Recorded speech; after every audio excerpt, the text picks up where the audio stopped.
What's going on, guys? I hope you're doing well. If you're looking to add a spoiler to your Tesla Model 3 or even your Tesla Model Y that looks very similar to the OEM Tesla spoiler from Tesla.com, you may want to check out Hanssshow's new spoiler that is made 100% of real carbon fiber. My name is Evan, and if you're new here, welcome.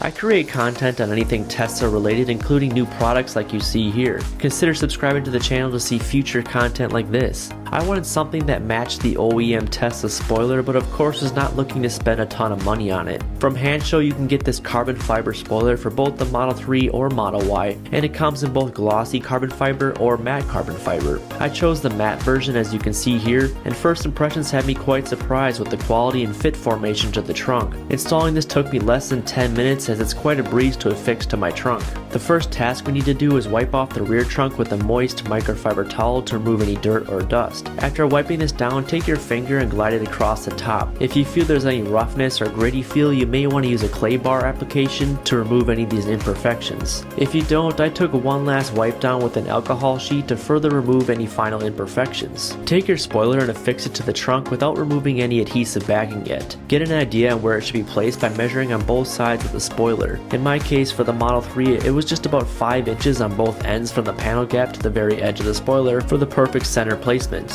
I used painter's tape to mark my position on both ends, and finally one larger piece down the middle using a Sharpie pen to mark the center.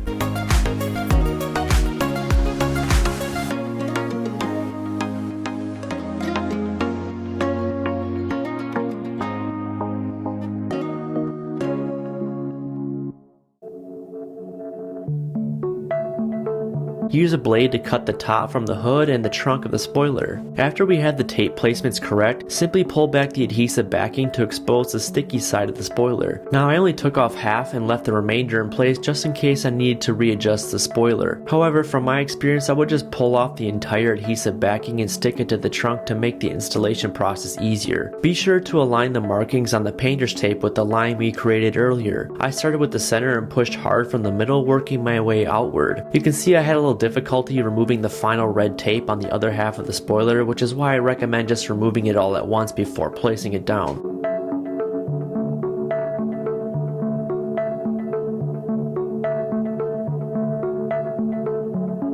This part is not required, however if you have a heat gun, I would recommend using it to help the adhesive material really stick to the back of your Tesla. You might want to place more painter's tape on the end to help the spoiler cure for a few hours after installation. It's totally up to you, this is not required. After installation, I was really happy with how it turned out. I think it gives my Tesla a more sporty look while also matching the OEM stock look. I'll have a link below this video showing you where to get this, should you feel you can tackle this job on your own. Again, installing this was not hard at all. Just take your time and you'll be happy in how it turned out. If you want to see even more accessories for your Tesla Model 3 or your Tesla Model Y, be sure to check out my new website at evanmichaels.com to see every item I have showcased on my channel this far. Until the next video, guys, stay safe and I'll catch you in the next one. Bye.